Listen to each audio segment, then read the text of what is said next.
So, K-pop stans. No, not to be associated with dream stans, I don't need to know how many consecutive days you have not bathed, and that despite the SMP being over for a long time now, you're still hung up on it and writing fanfics the length of the shortest Warhammer 40k book, but K-pop stans have a bit of a weird reputation for one reason or another. It's debatable if they are worse than the aforementioned dream stans, but I feel like that's comparing if fiberglass is better than sandpaper as an alternative to toilet paper. But little fun facts, the word stan, which is defined as an extremely or excessively enthusiastic and devoted fan, and it's commonly associated with things like the K-pop fandom and fans, normally used in the context of saying you stan someone, but the word actually originates from the Eminem song Stan, which is basically about a guy called Stan that is seemingly obsessed with Eminem. The word already doesn't have the best connotations or reputation, which the same can be said for K-pop stans, but the word has been adopted by multiple communities. But K-pop stans from the outside looking in have the reputation of being overly parasocial, to the point where they're perceived to act like round 6 dogs just to get a shaving of pubic hair from Jungkook. And upon the spawning of a new song, brute force their favourite K-pop band to the point where they have at least 1 billion views in the first 24 hours. And at worst there are documented events where some K-pop fans have taken things too far, which we'll be talking about later. But first, what is K-pop? Yes, you may have heard it mentioned a lot more recently with the new Netflix movie, K-pop Demon Hunters. I watched it. It actually wasn't that bad, to be honest, but I would have rather watched somewhat of the same storyline minus the singing from the third watch of the Supernatural series. But yeah, the movie and music wasn't that bad. But K-pop has been around for quite some time apparently, starting in the 1950s with the Kim sisters, but it mainly became a distinct genre in the 1990s. With groups like Seotaji and Boys, and H.O.T, and in more recent years groups like BTS, iKON and 17, where for anyone that doesn't speak Korean it gives a similar experience to anime openings, where most are reliant on either subtitles or the occasional string of spoken English to understand they're not conforming to a song with the lyrics on the same level as Racing Into the Night, a song that everyone loved even though they don't know what it's about. And it was a trend for a while, even though when accessing the original song now, it's age restricted and comes with a warning. It is a good song though, but as long as these K-pop songs go harder than the German Naruto opening, people won't care either way. If they can understand it or not, as long as it sounds good and edges their auditory cortex till climax, we won't care either way. Anyway, you probably didn't know that if you were alive during the years of 2012 to 2014 and you wasn't in the pre-game lobby at the time. No vote, no vote, no vote, no vote, no vote, no vote, no vote, no vote, no vote. Oh, never mind. You were unknowingly being exposed to K-pop, like it or hate it, as within those years there was a certain artist and song that blew up to the point where it was pushed to a Western audience that despite a majority not being able to comprehend the lyrics, was played almost everywhere to the point where playing less than 3 seconds is enough to awaken memories like sleeper agents of when life was somewhat more hospitable. Can you guess what it was? No, it was not anything by Pitbull, but it was Gangnam Style by Psy. Gangnam Style. I personally enjoyed the Minecraft version by Captain Sparkles as a toddler, Diggin' Minecraft Style, which in the last 2 years actually got put back on YouTube. That was 12 years ago by the way, but since then K-pop is a lot more well known, especially from a Western audience. The characteristics of a K-pop group is usually, they are Korean and predominantly the majority of their songs is sang in Korean, but there is J-pop which is like K-pop but Japanese. They also commonly include in their performances a lot of choreography, flawless synchronized dancing that was probably drilled into them through many hours of practice, something else the K-pop industry is known for. On top of having the highest standard for those in K-pop groups, you seemingly have to be perfect in every way, which is one of the big problems, and probably one of the reasons that some K-pop stans are so infatuated with these so-called idols. Our journey to victory has begun! Death to the MPLA! So the K-pop industry itself, despite being one of the most expansive and steadily growing forms of entertainment, is one of the most exclusive with the most intense standards for their idols. Such standards for their idols include strict diets to the point where they have less than 10% body fat on their bodies, and if they don't have the genetic stats to support beauty standards, especially in Korea, such as glass-like pale skin, double eyelids, certain jaw and lip shapes, if they don't have this quite often or not, some are pressured into getting plastic surgery, which is quite normal for K-pop idols, but for some reason it's not as noticeable as plastic surgery done in Western countries, where a lot of people look like that one picture of The Weeknd, which a lot of people believe that's what he actually looked like now.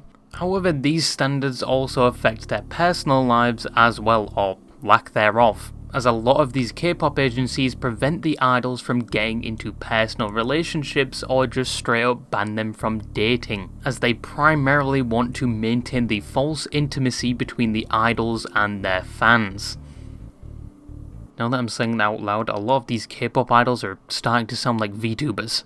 My god. There's even cases of this happening with the idols Hyung-ah and Lee-dawn, both names I completely butchered, and both are part of the K-pop group Triple H, a trio, where it was eventually found out these two members were in an intimate relationship for 2 years, which was found out by them publicly showing signs they were in a relationship and confirming it in interviews. When this reached the public eye, Cube Entertainment, the ones managing them, fired both of them and cited a breach of trust and faith, and that it was a mutual agreement between them and the company for them to leave, which later turned out to be false, as Hyung later claimed to not be informed before the announcement of them leaving. But to my surprise, yes, I was in the wrong for assuming the worst from K-pop stans, but fans did not like this decision, with the common consensus being they thought this was punishment for the public disclosure of their relationship. But if you thought your agency possibly firing you due to actually having a personal life was a problem, some don't let you have a personal life at all, due to how much you'll be working and training for performances and videos. This is very normal in the K-pop industry, and it's infamously known for overworking their idols, which is also a normal thing in South Korea, with it being one of the top countries that overworks its citizens. Now obviously the K-pop industry isn't immune from this, with 14 to 16 hour working days, sometimes with no sick leave or holidays, and predatory contracts, where some last decades with potentially no clause if they want to leave said contract, which was such a problem it was later changed where those contracts are now capped at 7 years. Obviously this heavily depends on which agency these idols are scouted for or choose to go with. Some are a lot more caring towards their talent, and some have so many idols they are like a K-pop idol factory, and view a significant amount like cannon fodder, like they have the same value as an Imperial Guard on the front lines. And this includes many of the top agencies like SM Entertainment, YG Entertainment and JYP Entertainment, with SM Entertainment previously being warned for their slave contracts, where these contracts lasted from 10 to 13 years before the change, and some never saw a day off in those years, with a popular example being Han Geng, who allegedly worked 2 years without seeing a single day off, and they also took a share of his money as well for things like housing, feeding and training. And it's not unheard of for them to enforce fines on these idols, say if they were to take a day off, if they were actually sick. And with the housing, in some cases they are forced to live in them with the other members of their group, away from their families, so they can make sure they are sticking to their schedule they set. And there are reports of abuse by management as well. Once again, this isn't every idol agency. Hybe, formerly known as Big Hit Entertainment, who oversees groups like BTS, and are known for their benefits such as allowing freedom to their artists when it comes to producing songs and pitching ideas, and even sharing profits with their idols, and additional benefits like mental health support.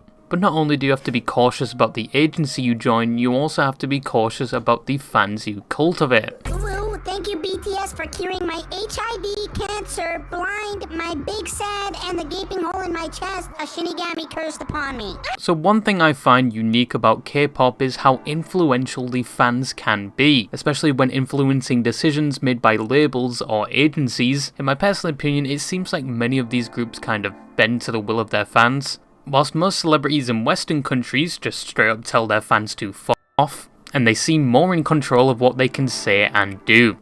One last thing, if you have any drugs or any alcohol, give me some.